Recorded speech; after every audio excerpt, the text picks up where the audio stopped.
Hey, what's going on, everybody? This is Tyrone back with Tech Life. Great article here from Eli Blumenthal over at CNET. I'll leave a link to it in the description so you guys can check it out. So I wanted to get some more thoughts from you guys and also give you some more of mine now that the Super Bowl's over. T-Mobile made their big announcement during the Super Bowl, and everybody's had some time to sit and think and take some rest, and now we should have more clear thoughts on this announcement. So T-Mobile opens its Starlink beta, including to people with AT&T and Verizon. So that's another interesting one. Apparently, according to this article, that was like a last-minute decision by T-Mobile to give access to Verizon and AT&T customers. That's a very interesting one, right? We got to look at it from both sides, right? It's a great marketing tool because now you're going to drive AT&T and Verizon customers to your website where they are greeted with a ton of ads and not ads, but advertising what you offer, right? Your discounts, your deals. That's what they're greeted with when they go to the T-Mobile website. So that's interesting, right? So yes, that person might only be on the T-Mobile website for that service, but now they're also seeing everything else that T-Mobile offers, right, in terms of the switching pool.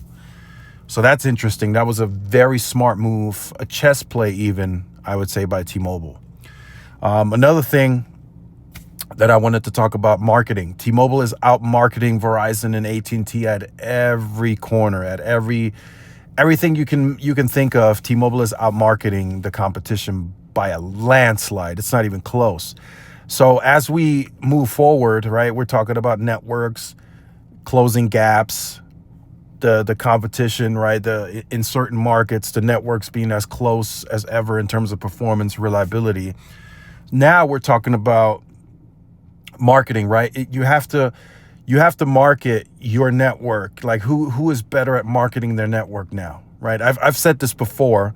If you sell burritos on one side of the street and another guy sells burritos on the other side of the street, his burritos are way better than yours. But if you are better at marketing your burritos, you're going to sell more, right? You're going to get more customers, even though his burritos are far better, right? So that's kind of the analogy I wanted to use, because it's really going to get to that point as T-Mobile invests more and more, right? And they have the spectrum of two companies. They pretty much integrated two networks. They have density now. They have DAS systems more so than ever before. And the network is now really in line with or closer to the competition than it's ever been before. So now it's about brand. It's about positioning your brand. It's about can you market your network? Can you market your services better than the competition? And T-Mobile displayed that last night. That was a huge ad, and it was just one. It was a big one, right? It drove so much traffic to the website that they said the demand is so high, it's going to take several days for you to receive your confirmation email. That's how much traffic. That one ad was very effective. It cost them a lot. I think I saw 8 million for a 30-second ad. I think that one may have been right around 30 seconds, and they paid about $8 million.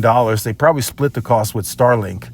If I had to take a guess, because the Starlink name was in the ad, so they probably each went 4 million. If I had to take a guess. So the marketing play is big on this as well. It wasn't just about T-Mobile's 5G network, and it was about ending dead zones, and they pulled it off. And I think they aired it at the right time. That's sometimes timing is important as well.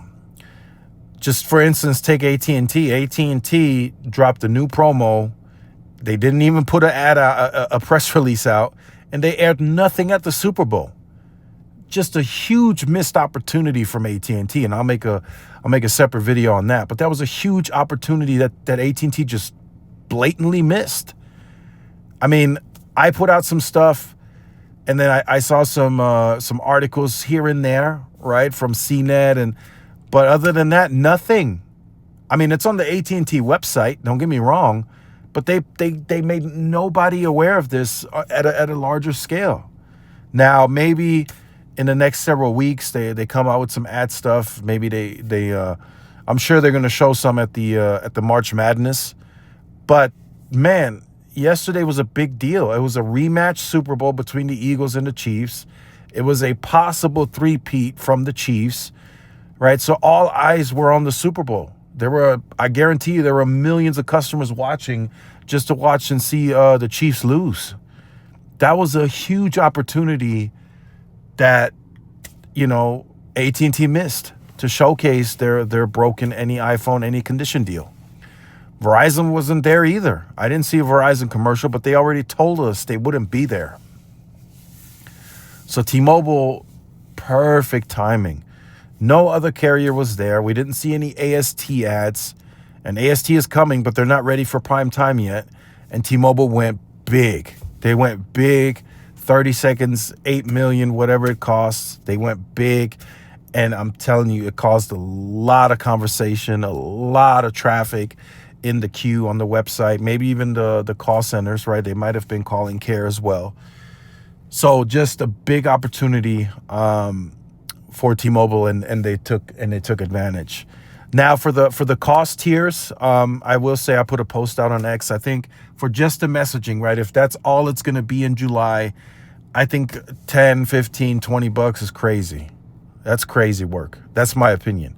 You're literally paying that on some MVNOs for entire line access for data, calling, and messaging. This would if it's just messaging that they commercially launch with where you have to pay, that's crazy work, in my opinion. Now, I know data and calling is baked into that price point, and that will eventually launch. But if they can't have that ready for the launch window, then I think it should be like a $5 charge, and then later on you just increase it as data and calling becomes available, in my opinion. And then again, the question comes: how many people have use for this right off the bat? Like, how many of you are traveling to areas that frequently, right, that have no network, like nothing? So it should be made available to where you can add it just for that time that you're there. So I think T-Mobile has to figure that out. Like, if I'm going to a camping trip into a national forest and I want it to be connected and I know Starlink is there, I can see it on the map, then I should be able to contact T-Mobile. I should go through T-Life, add it, pay the $10 for that day, and then I'm going to discontinue it. Like, I'm going to take it off because I'm not going to use it anymore, right?